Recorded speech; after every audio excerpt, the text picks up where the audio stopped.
Hi, welcome to the Times of Israel's daily briefing. It is Tuesday, October 21st, and I'm Jessica Steinberg. I'm speaking today with Times of Israel founding editor David Horovitz. Hi, David. Hey, Jessica. Hi there. It is day 746 of the war.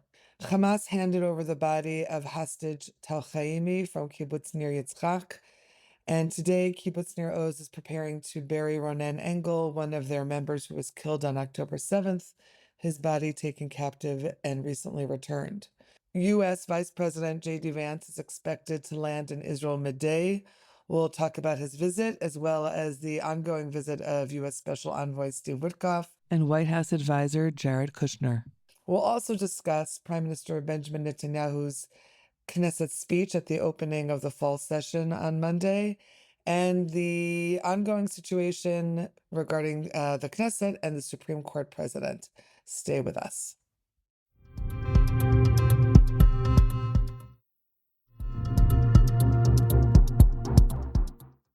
Okay, David, let's start with Tal Haimi. He was the head of the emergency team at Kibbutz Nir Yitzchak. He left behind on that day 3 kids and his pregnant wife, who gave birth 7 months later. I actually happened to have spoken with her in a press conference, I guess, a few days ago. And she had said that they had buried his bloodied helmet because she wanted to give closure. This was months ago in December 2023, years ago, really, at this point, because she wanted closure for her young kids. But she said she would wait as long as she needed until his body was brought home, until she could really offer that kind of closure for herself and her family. Yeah, it's, these are all heartbreaking stories. And, I think we've reported and you mentioned parents who are saying, we're waiting for the return of our loved one. And it's the worst thing that could possibly happen. Our beloved father or child or son. But they desperately need this. And it's striking that this morning, Haimi's wife, Ella, has been on the radio saying, not only sort of grappling with her loss and the concretization of it, but saying, we have to continue the struggle until all the bodies of all the hostages are returned, and incredible appreciation for people who have supported this struggle. We saw the 20 living hostages come back with, in some cases, overt, astonishing resilience, and the resilience of the families, and the resilience of the families who are still 15 families who are waiting for their loved ones' bodies to be returned. This is very interesting as well, in that I think if 13 bodies of fallen hostages had been returned, as broadly speaking, I would say was expected on a week ago, last Monday, October the 13th, I think it would have sunk in, perhaps, or there would have been more credibility where Hamas is concerned, that there are still, slightly more than half at this point of the 28 that were not returned right away. Now nobody really knows what to make of what Hamas is up to. I don't think there's any doubt that the bodies that have been returned so far, all of them or almost all of them, could have been returned right away, as the deal really did require, although it's a complicated deal. But now you have 15 other families who are waiting. And I mean, we don't know whether it is genuinely the case that some of these bodies have not been found, cannot easily be located, or whether Hamas is playing games. I mean, this is a deal that is unfolding. It's different. There are no living hostages held in Gaza, and that's the mini miracle of last week, and it really is. But we're now into this, different phase of an ongoing struggle, shall we say. Let's talk about U.S. Vice President J.D. Vance arriving really in the next half hour or hour or so, joining, in a sense, Steve Witkoff and Jared Kushner. I will just say that moments ago, there was a report of Steve Witkoff and Jared Kushner meeting with about half of the recently released hostages in Tel Aviv. Witkoff really was meeting them in person and hugging their family members and saying, to Lishai Miran, oh, this is your husband, Omri, meeting these people in person that he's heard about. And really, he met with every single grouping. So they're here, and Vance, in a sense, is joining them, a meeting with Netanyahu reportedly later in the week. What do you make of all of this, David? Well, what you're seeing is very, very overt physical American role in what's playing out here. I don't think anybody believes that anybody other than President Donald Trump could have got all those 20 living hostages home. And this was a deal that was advanced to its conclusion, notably by envoys Witkoff and Kushner.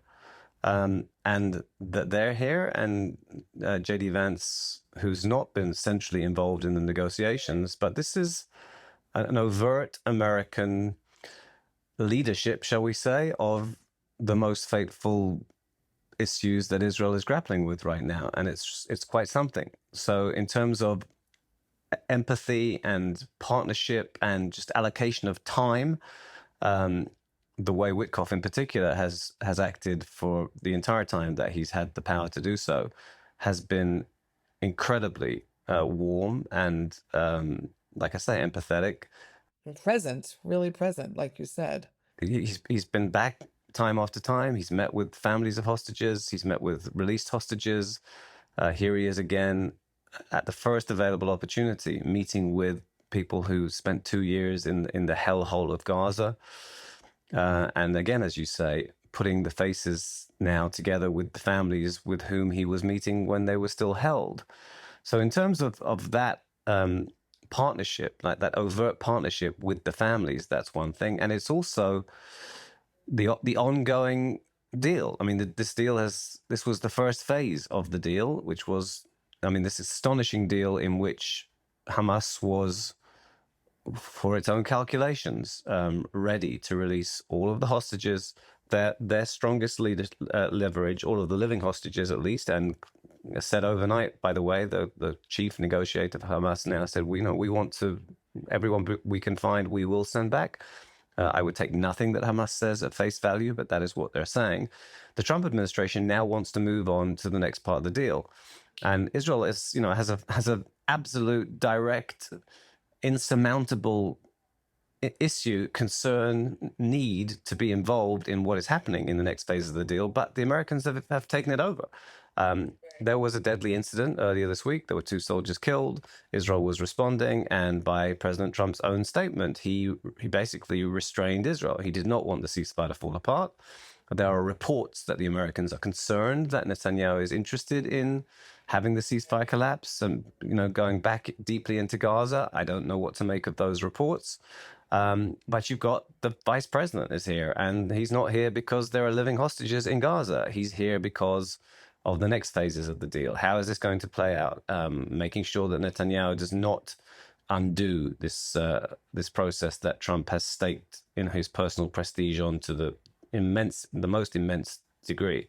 And you have, a sense emerging, in some cases reported quotes, people in the military saying, we're kind of worried that we're losing our freedom of operation in Gaza. Is it the Americans who are telling the IDF what to do? That's not how things ought to play out. So there's friction there. We've seen, evidence of friction. There was an extraordinary 60 Minutes interview broadcast a couple of days ago with Steve Witkoff and Jared Kushner. Witkoff expressing, I think he said we felt a little bit betrayed that Netanyahu would order a strike on U.S. ally Qatar to try and kill the Hamas leadership. Not so many weeks ago, in retrospect, that was a strike that one way or another yielded this deal. This was not, I don't think this was the intention, but Trump started to get more and more involved. And that's what's playing out now. You've got an Israeli prime minister championing his own role and an American narrative, which is, basically, this is a deal we got done and we're going to try and see it through.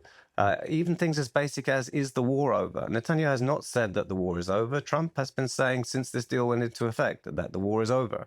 And the Americans, it seems patently clear, are determined, including with a physical presence in Israel, to ensure that the war is over and stays over. And that is why they are here. Okay, we'll see how that plays out. David, let's take a quick break and move on to the Knesset after the break. So stay with us.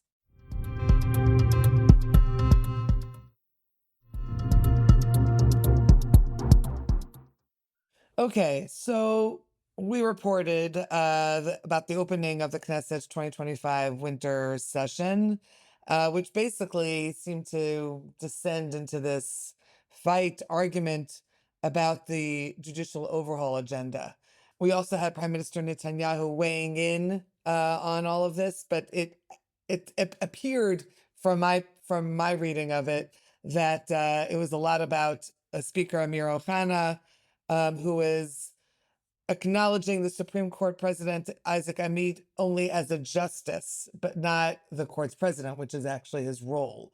And then Netanyahu appeared to sort of defend Amit at a later point. I'm not sure how you see it, but that's what I wanted to talk about now. Let's talk about this opening session and what it really means for us, in the weeks and months ahead. Well, I think there were two themes that we should highlight from that fairly raucous session. It is an opening of Parliament.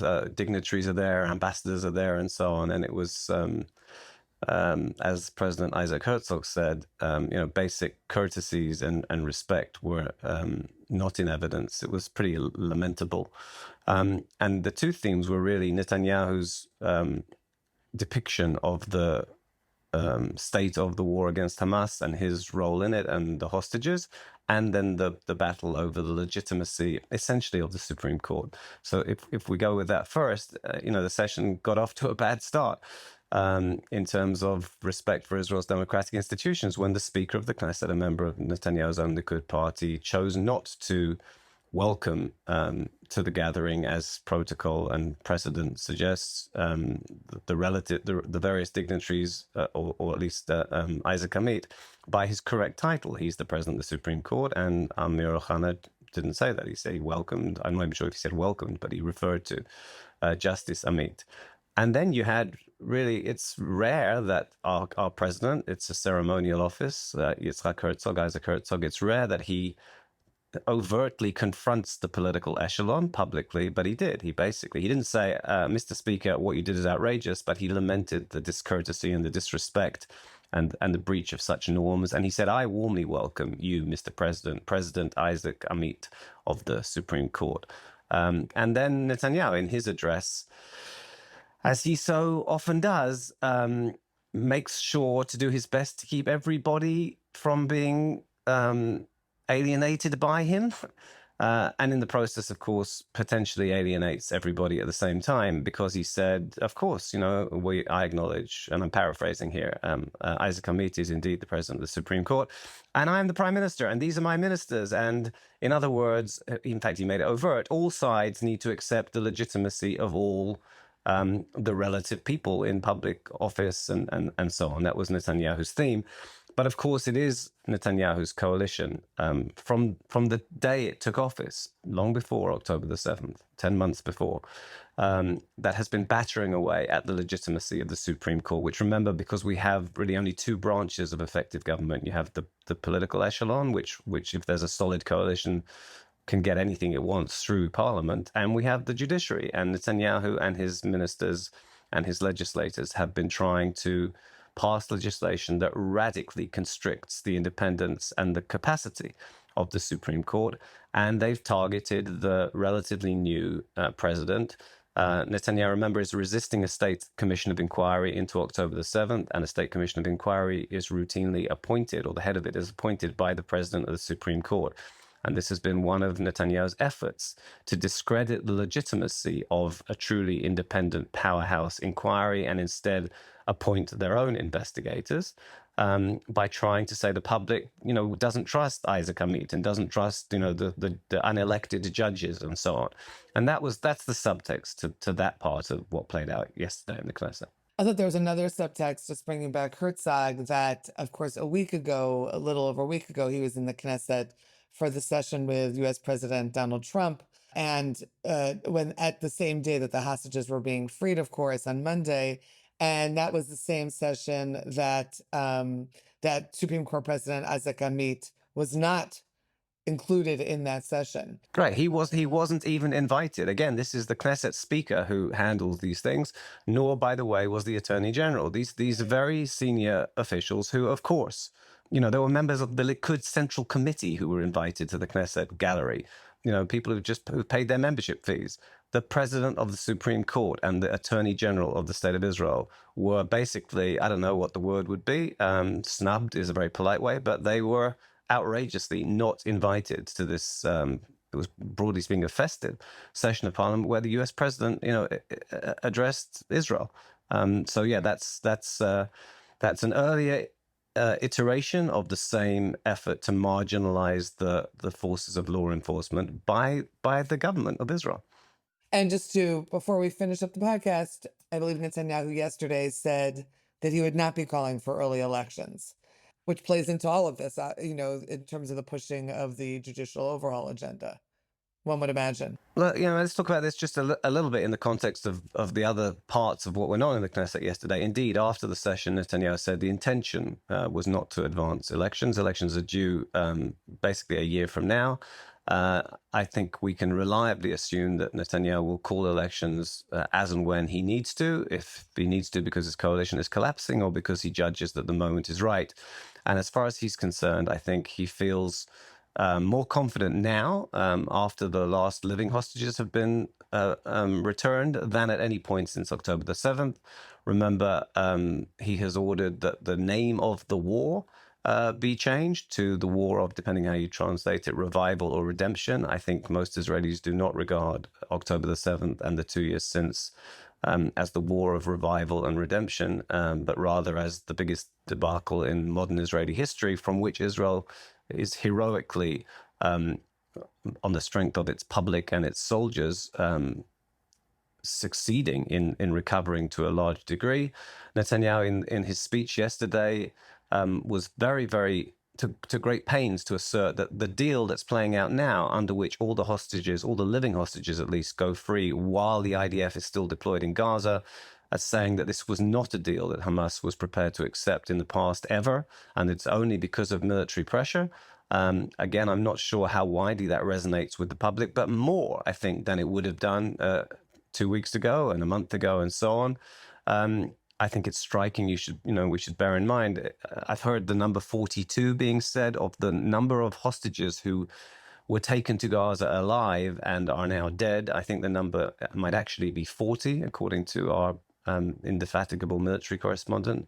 I think there's 40. And one of the great complaints against Netanyahu is that indeed a deal like this could have been done earlier and some of those lives could have been saved.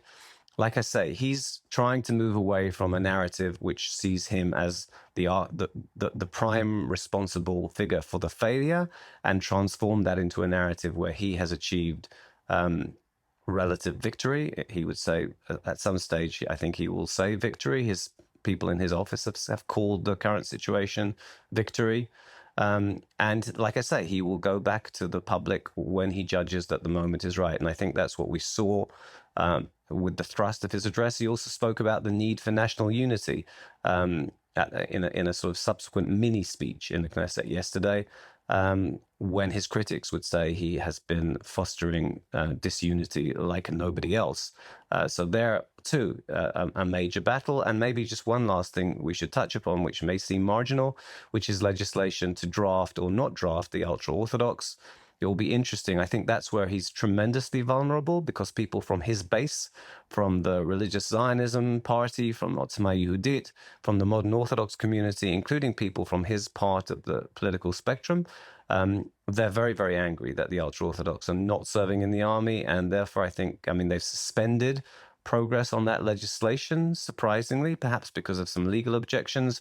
But I think that will be an issue too. And in those brief remarks where he said, I'm not intending to advance the elections, he said, we are going to pass a draft law referring to a law that relates to the ultra-Orthodox. And that, I think, will be a sort of landmark moment. If Netanyahu can somehow keep everybody happy-ish where the ultra-Orthodox and military service is concerned, then I think he will be even more confident about retaining power. But that's going to be a very difficult challenge. Okay. Thanks for that, David. All right, let's call an end to today's daily briefing. Thank you for being with me today. Thanks, Jessica. Sure, and thanks to you for listening to the Times of Israel's Daily Briefing. Stay tuned for tomorrow's installment. This episode is produced by the Podwaves. Always feel free to recommend us to other listeners and rate us wherever you find your podcasts. For now, take care and thanks for listening.